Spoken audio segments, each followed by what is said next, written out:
This is a silly question. Have you ever opened social media for 5 minutes only to realize an hour's disappeared and your brain feels like soup? Of course you have. Everyone has. That's the way social media works. And now there's a name for it, brain rot. Oxford University Press even made brain rot its word of the year in 2024. But that's 2 words. Anyway, that's a whole other podcast. So we've officially gone from burnout to brain rot.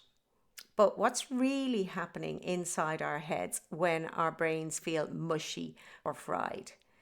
That's what I'm diving into today through neuroscience, psychology, and a bit of cultural self-awareness.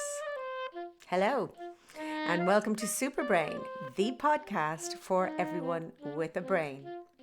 My name is Sabina Brennan, and today I'm taking a close look at brain rot.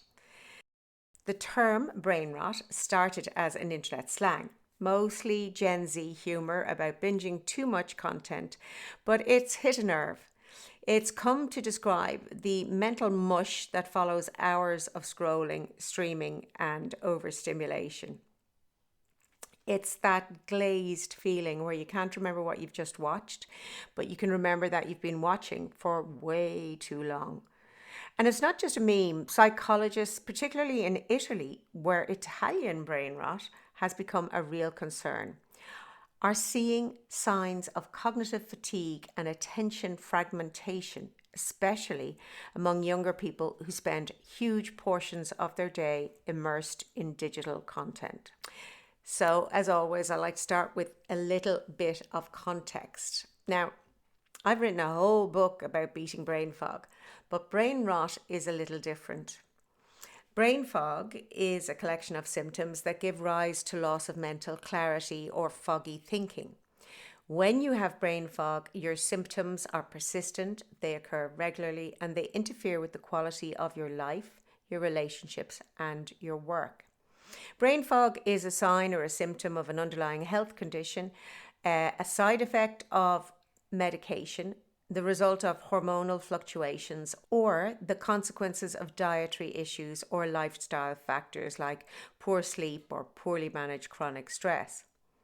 In contrast, brain rot is the result of too much stimulation and too little recovery.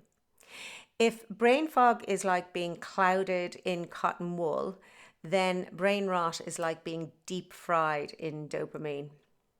So the science, what is going on in the brain? Each scroll, like, or funny cat video triggers a tiny pulse of dopamine, your brain's reward chemical.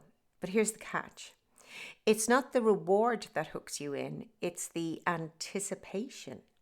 The unpredictability of what comes next keeps your reward circuits, particularly the ventral striatum, constantly firing.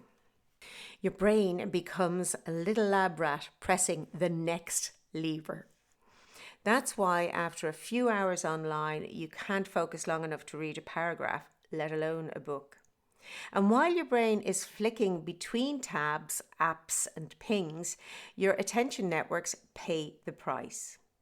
Every switch costs cognitive energy. It's like a tax on your working memory, and that's what leaves you feeling scattered. The default mode network, the brain's resting state network, where creativity and reflection happen, actually gets hijacked. We've replaced healthy daydreaming with passive consumption, endless input, but no integration. Add disrupted sleep, blue light exposure, and the emotional roller coaster of digital life, and you've got a perfect recipe for cognitive depletion. It's interesting. Every generation has had a version of this panic. In the 18th and 19th centuries, people worried that novels would overstimulate the brain and corrupt young women. Of course, it would be the women who would be corrupted. Later, it was cheap newspapers and penny dreadfuls. Then radio was going to rot our brains, then television, then video games, then smartphones. But the difference now is volume and velocity. Today's digital diet is designed to be frictionless, the infinite scroll, autoplay, and algorithmic reward. You never hit a natural stopping point. You don't even have to decide whether to keep going. The next thing simply appears. Our brains, however, evolved for scarcity, not constant stimulation. We're built for short bursts of novelty, followed by long stretches of repetition and rest. Think foraging, then sitting by the fire, or walking the same route to a water source every day. Those predictable rhythms gave the brain time to consolidate memories, regulate emotions, and restore attention.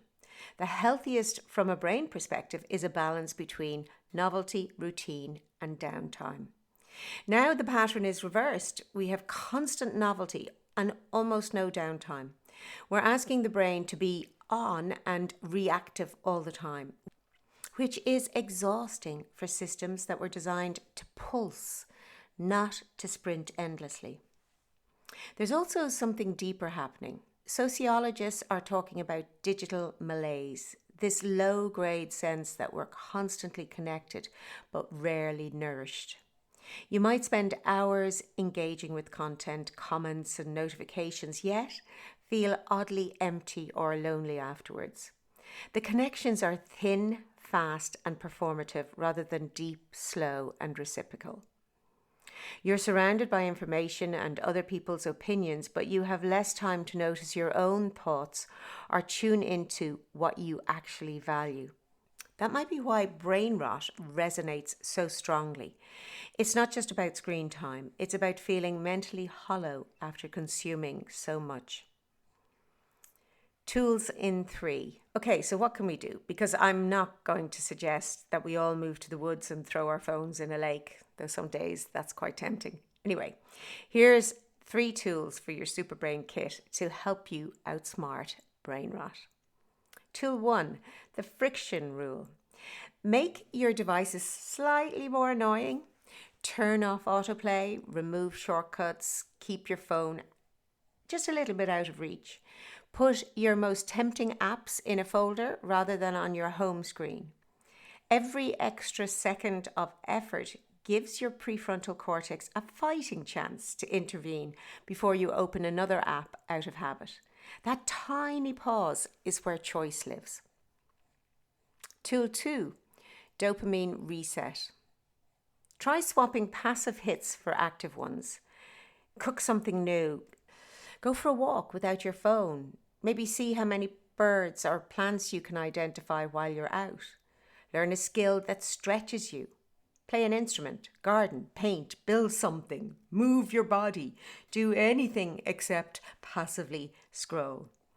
Look, dopamine isn't bad. You need it to feel motivated, to feel curious, and actually just to feel alive. The problem is when your brain gets stuck in the seeking part and never reaches genuine satisfaction. Quick digital hits keep you chasing the next thing, the next video, the next notification, the next like, but they rarely give you that deep sense of, yeah, that was worth it. Active rewards do. When you create, move, or master something, you still get a dopamine boost, but it's paired with a slower, richer sense of pleasure and completion and achievement. That balance between seeking and satisfaction is what calms the system down. Tool 3, stillness practice. Let your brain idle. That means no podcast, no scrolling, no input whatsoever. Just you and your thoughts for a few minutes every day. Consider setting aside specific times, like during a commute, while doing your chores, or when you're out for a walk. This restores your default mode network. It strengthens creative insight and reconnects you to what you actually think and feel. You may surprise yourself with the ideas, memories, or solutions that bubble up when your daydreaming brain finally gets some airtime.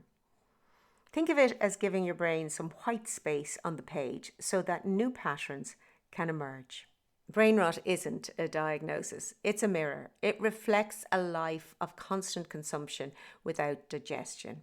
But the solution isn't about deleting apps, it's about taking back agency, giving your brain a rhythm again, creating pockets of space where nothing is demanding your attention and your thoughts are free to wander, your brain free to imagine and join the dots. So if you've been feeling scattered or fried, it's not that your brain is broken, it's just tired of being fed junk data.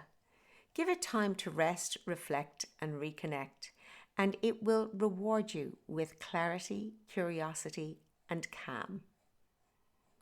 If this episode resonated with you, you might enjoy my book, Beating Brain Fog. It goes deeper into how your brain restores clarity and focus, and of course, how you can actually beat brain fog. And of course, please hit follow or subscribe or like so you don't miss the next episode of Superbrain. Until then, step away from the scroll. Your brain will thank you.